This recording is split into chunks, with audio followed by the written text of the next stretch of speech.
नमो भगवते वासुदेवाय। ओं नमो भगवते पुरुषोत्तमाय।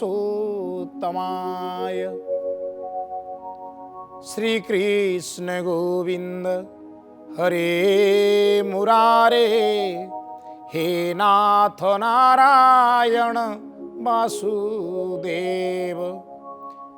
हे नाथ नारायण वासुदेव, हे नाथ नारायण वासुदेव। हरे मुरारे मधुकैटभारे, गोविंद गोपाल मुकुंद सौरे। जज्ञेश नारायण कृष्ण विष्णु, निराश्रय मां जगदीश रक्ष्य। निराश्रय मां जगदीश रक्ष्य। हे जगत बंदन, हे नंदनंदन, हे अघटन घटन पटियसी, हे महाप्रभु मु निराश्रय, आपण आश्रय। मु अगति, आपण गति। आपण मते निज आड़कू गमन करिवा पाई श्रद्धा दियंतु, स्पृहा दियंतु, भक्ति दियंतु। निज पाद तले शरणागत देई उत्तम गति प्राप्त करांतु। भगवान श्री कृष्णंकर सुंदर छंदा पाद को ध्यान करी आपण मान को स्वागत करुची आम कार्यक्रम को।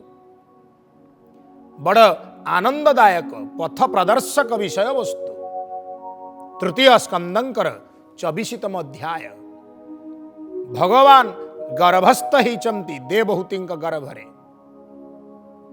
सकले स्तुति करुचंती भगवानंकर। हे महाप्रभु आपण केते करुणावान, केते करुणासिक्त। आपण वैकुंठपुर रे कौ सुख नाही, तथापि आपण भक्त को अनुग्रह करिवा पाई आसीछंती।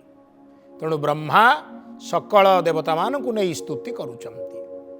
श्रीमद् भागवत रे ब्रह्मा स्तुति। ब्रह्मा उवाच, बोलानंद एक बार हरि बोल। तुझे मोर आज्ञा सिरे,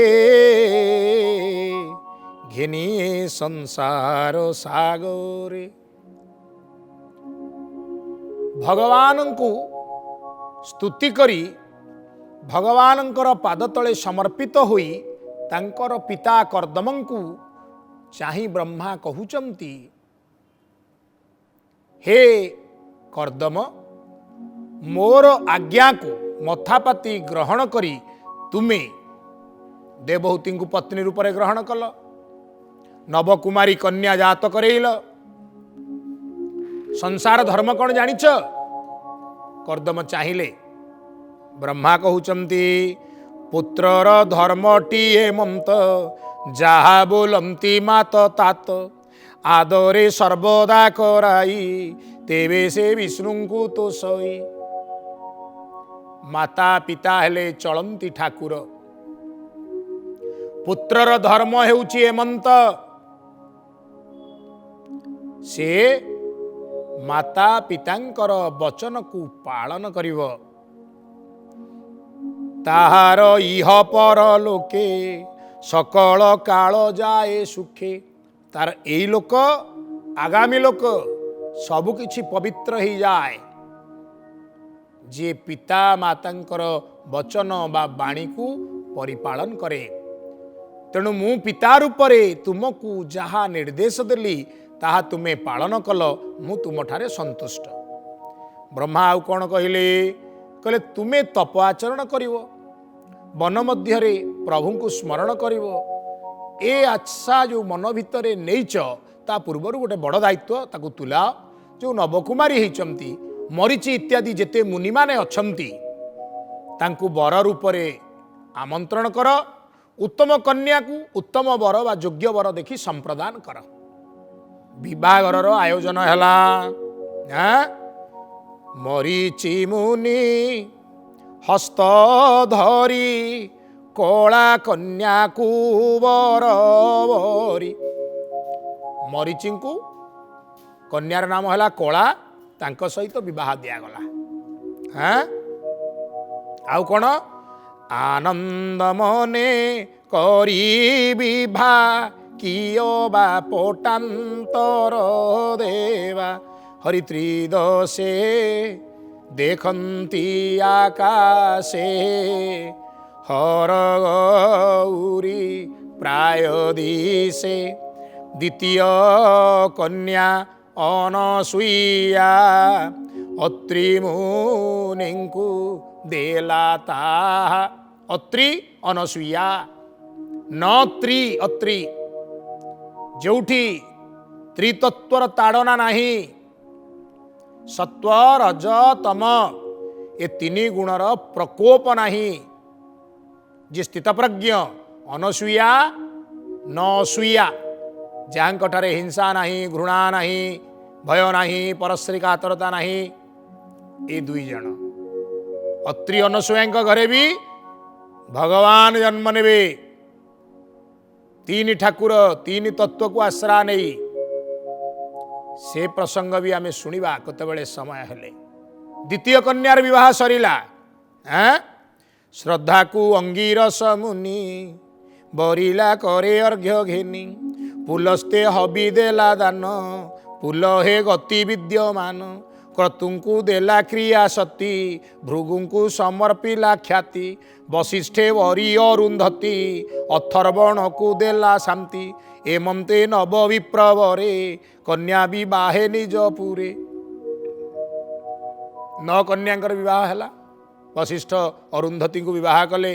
भृगु ख्याति को, क्रतु क्रिया को, पुलह गति को, पुलस्त्य हबि को न कन्या विवाह सरीगला। हाँ पुणी ब्रह्मा कहउचंती कर्दम ये जे गर्भरे आसवे होउचंती साक्षात रे हरि।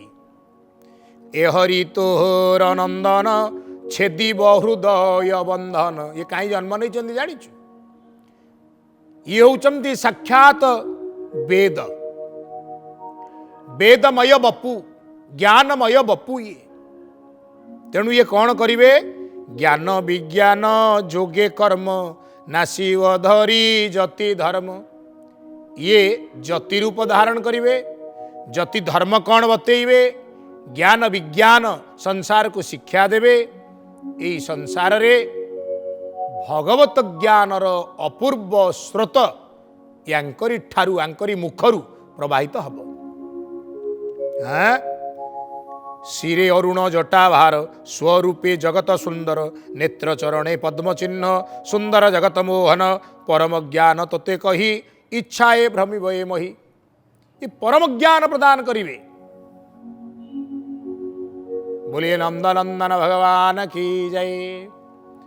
बोलिए नंदनंदन भगवान की जय। समस्ते आमे ज्ञान आहरण करने पछरे धाउचे। के इतिहास, के भूगोल, के गणित इत्यादि। किंतु परम ज्ञानटी कौन?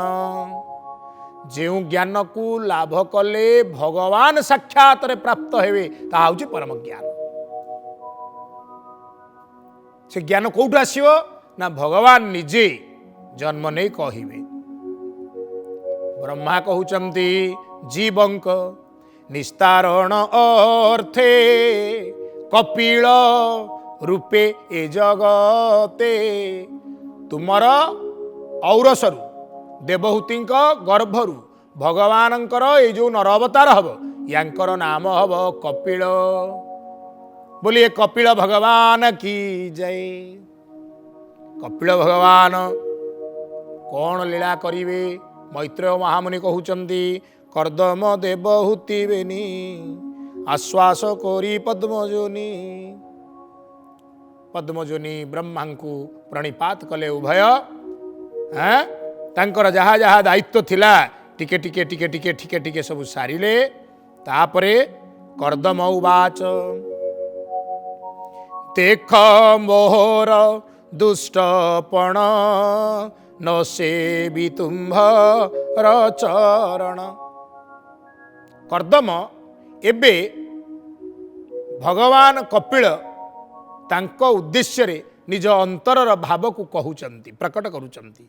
ए गृह अंध कूप पथे पड़िली अमंगल जंत्रे।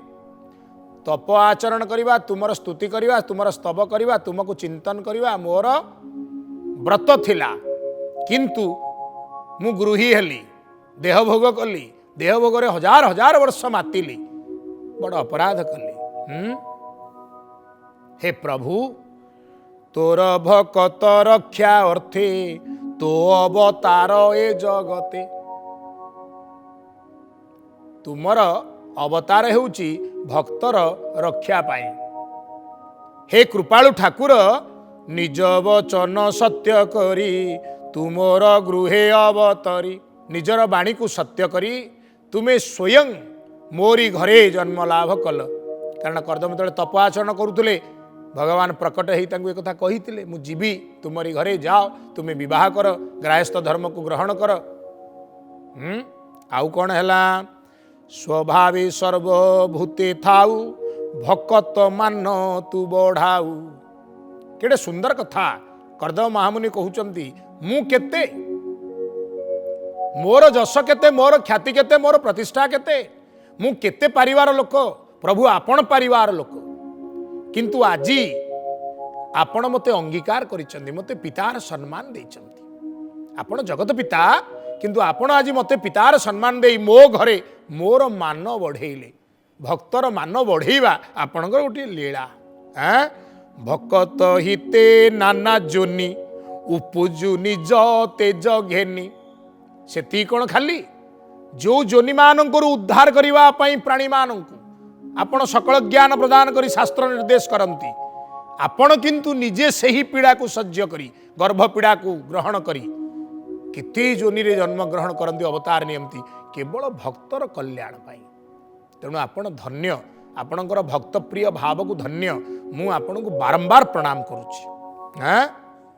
पुणी कहउचंती, तू पूर्ण ब्रह्म नरहरि प्रकाशु ज्योति रूप धरी ऐश्वर्य वीर्य जस गान तृश्री वैराग्ये परिपूर्ण। तेणु शरणागत मुहि मो दोष क्षम भावग्राही। भगवान काहाकू कहती? किए पूर्ण ब्रह्म, जहा ठारे यही लक्षण सबू थाए, ऐश्वर्य वीर्य जस ज्ञान श्री आउ वैराग्य। यही षडलक्षण जहा पाखरे अनुभूत हुए से ही भगवान।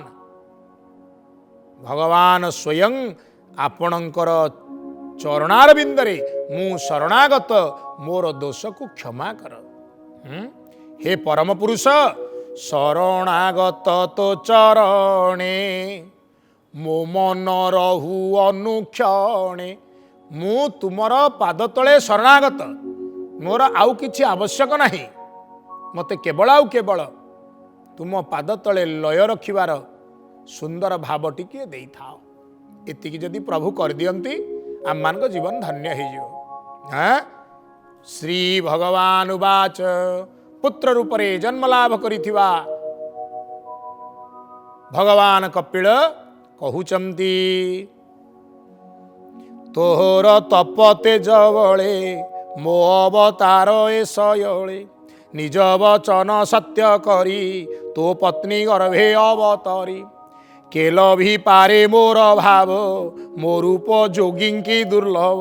मुएवे संसार अर्थे ज्ञान प्रकाशी ए जगते। ए सिद्ध देहे थी मुहि जावत सूर्य चंद्र मही। हे तात, हे प्रजापति कर्दम, तुमर तपबल खूब उच्चकोटीर। तुमर उच्चकोटीर तपबल को आश्रा करी मु तुमरी शरीर द्वारा देवहूतिंकर गर्भरे स्थान पाई मोर वचन को सत्य करिछि, अवतार नैछि। उद्देश्य भगवत ज्ञान प्रकट हब। बोलिए ज्ञान स्वरूप भगवान की जय। भगवत ज्ञान प्रकट करी जे तत्व ज्ञान पूर्वे थिला कालर बले नाश गला से तत्व प्रकाशिबा अर्थे मो अवतार ए जगते। संसार तो घूर्णायमान चक्र परी चक्रवत काल घूर्णायमान हेउची। सत्य त्रेतया द्वापर कली चारि जुग विविध मन्वंतर मानक आसुचंती जाउचंती। तेणु धर्मर केतेबेले प्राबल्य होउची केतेबेले क्षय होउची ज्ञान लोप हो जाउची। वर्तमान समय रे जो नूतन सृष्टि संभव है ए नूतन सृष्टि रे ज्ञान प्रसरिबा दरकार।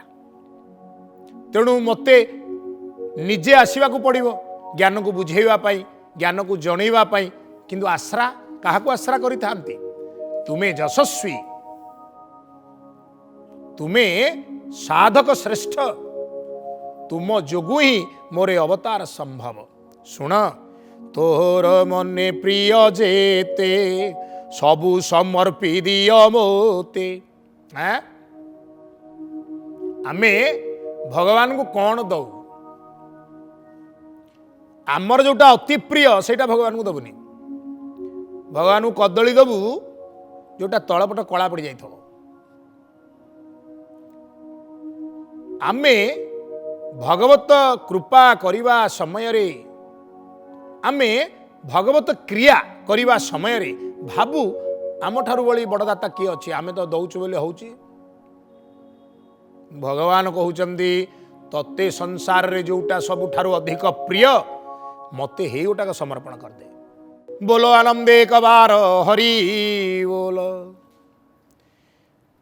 तोहर मने प्रिय जेते सबु समर्पी दियो मोते मोर चरणे भावे बढ़ी चल तू गृह बंध एड़ी सुदृढ़े मो पाद भजीबु दुर्जय मरण तरीबु। जाओ एबे भजन रे दृढ़ निष्ठा कर गृह बंध को त्याग कर दियो आउ गृहस्थ धर्म रे रहिबार आवश्यक नहीं एबे तपचारी हो जाओ। तेणु भगवान कपिलंकर आदेश रे महामुनि कर्दम गृह त्याग कले। मैत्रेय कहउचंती एमंत हरि आज्ञा पाई अभय पदे मने देई विष्णु को प्रदक्षिण कला मौन व्रते बन गला अहिंसा व्रत आचरण जोड़िए कथा कले। प्रथम मौन व्रत कथा कहिबारे बहु बड़ खर्च हुए। मौन रहिले एकाग्र चित्त हुए जीव। पुणी अहिंसा व्रत ताकू मध्य आचरण कर। जीव ठारे क्रोध नहीं अपर ठारे हिंसा नहीं केवल आत्मारे शरण निसंग गृह निरपेक्ष अनल छाड़ी से प्रत्यक्ष निर्गुण ब्रह्मे मन देई शत शत पर से ही एकांत भक्तिर से रसी जिणिला कालदंड फासी।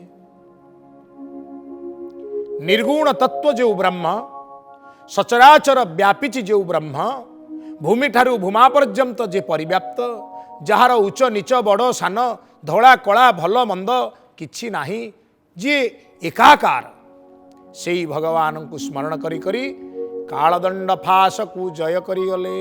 बोल नंदनंदन भगवान की जय। एमंते विदुर आगे मैत्रेय कहे प्रिय भावे निर्मल भागवत वाणी भाषा प्रबंधे परिमाणी तृतीय स्कंदे भागवत कहिला दास जगन्नाथ। तृतीय स्कंदंकर 24तम अध्याय बड़ सुंदर भाव रे अति बड़ी जगन्नाथ दासंकर बखाण रे परिसमाप्ति हैला। संसार बंधन को त्यज्य कले भगवान कर नाम जपी कर्दम प्रजापति बा कर्दम महामुनि। एबे कौन हब ना 25तम अध्याय रे प्रवेश हैला। सौनक आदि मुनि माने सुत महामुनिंकर चरणारविंद रे कोटि कोटि प्रणाम कले। धन्य धन्य धन्य कहिले हे महामुनि तत्वज्ञ कपिल महर्षि जन्म होइले मर्त्ये आसी जन्म वर्जित से अटंती आत्मारे ज्ञान प्रकाशंती पुरुष श्रेष्ठ से अटंती जोगी मध्य जोगपति ताहांक चरित शुणिछि मो आत्मा संतुष्ट नोहिछि। जे पुरुषोत्तम जे अविनाशी तत्व जे अप्रकट जे अजोनि संभूत आत्मजोनि स्वयं जात सेई महाप्रभु महामुनि कपिलंकर रूप धरी आसिछंती। तांको कथा आमे ठीके ठीके शुणिचु किंतु मन संतुष्ट होउनी। हे मुनि दयाकर तांको कथा हमको टिके विस्तार भाव रे कुह किभଳି ज्ञान किभଳି विज्ञान किभଳି दिव्य भगवत वाणी ताहांक तुंडरु निर्गत हैला संसार उपकृत हैला। सुत वक्ता वक्तांगु तो अवसर टिए दरकार सुंदर प्रश्नटिए कही जने जिज्ञासु जदि उपस्थापित करे से जिज्ञासु व्यक्तिर मन को ज्ञान द्वारा परितोषण करने भगवत सेवारे वक्ता लगी जाती। सुत गदगद चित्त हेले धन्य धन्य कले सौनक आदि को आउ कहले भो मुनि पचारिल जाहा विदुर पूछितिले ताहा। अबिकल यही कथा विदुर मध्य मैत्रेय महामुनि की पचारे जे जो कपिल भगवान का कथा आपण कहउचंती चुंबक शुणई दे गले हबनी विस्तार करी टिके कहंतु। मैत्रेय उवाच पिता अरण्ये गले जहु मातार प्रिय कार्य तहु करिवा पाई जे कपिल रहिले बिंदुसर तीर तत्वमार्गर पारदर्शी अटंती कपिल महर्षि निज सुतंकु देवहूति विनये एपरी पुछंती। माँ पुओ घरे रहिले बापा तो अरण्य को गले तपसा दिले हाँ पुत्र मातांकर मन जानी सकल प्रकार कर्म संपादन करुथांती। दिनकर कथा देवहूति पुओ को पाखरे बसैले समस्ते कहिचंती ये होचंती भगवान तोर सिना ये पुओ होइचंती ये परम ज्ञानी परम तत्वज्ञ तत्व ज्ञान आंकरी ठारू प्रकाश पाखरे बसैले देवहूति कहिले तू अज निर्गुण निर्लक्ष्य तो भक्त जने तृप्रत्यक्ष। पुत्र बोली संबोधन करूना कहले तू अज तोर जन्म नाही तू निर्गुण मनुष्यर देह सिना तू धरिचु तोर किंतु मनुष्य देह धारण करिवार गुण नाही। तू गुणातीत तू रूपातीत तू निर्लक्ष्य केवल भक्तजन ठारे तू प्रत्यक्ष। पुणी कहले आदि पुरुष तू ईश्वर जे अंधतम प्राणींकर जीवर परित्राण अर्थे तो अवतार ए जगते। जीव को परित्राण करिवा पई संसार रे अवतार नैथिबा हे मोर पुत्र रूप रे भगवान स्थिर स्वभाव मुहि मंद न जाने आत्मा भल मंद। आत्मा कौन परमात्मा कौन जीव कौन परम कौन तत्व कौन साधन कौन जीवर जीवनर लक्ष्य केउठी गति कुआड़े मु किछि जाने ना। मु साधारण स्त्री टे नारी जन्म पाइछि कि रूपे संसार तुटई जीवर बंधन फिटई। पुत्र कहबु कि बापा कि रूपे बंधन फिटी जाए संसारर बंधन कि रूपे संसार तुटी जाए मनीष संसार रे थाई सुद्धा हरिंकर हो जाए। हे मोर माँ माने बापा माने प्रश्न खूब गभीर गूढ़ तत्व ज्ञान निश्चित रूप से यही प्रश्नर प्रत्युत्तर रे आमे आशा करिबा किंतु समय आउ अनुमति दौना। बाणी एठी विराम नेबे पुणी आउ गोटे पर्याय रे भेट साक्षात हवा सेतबेले जाय मते अनुमति दियंतु प्रेम रे कहूथांतु बोल आनंदे एक बार हरि बोल।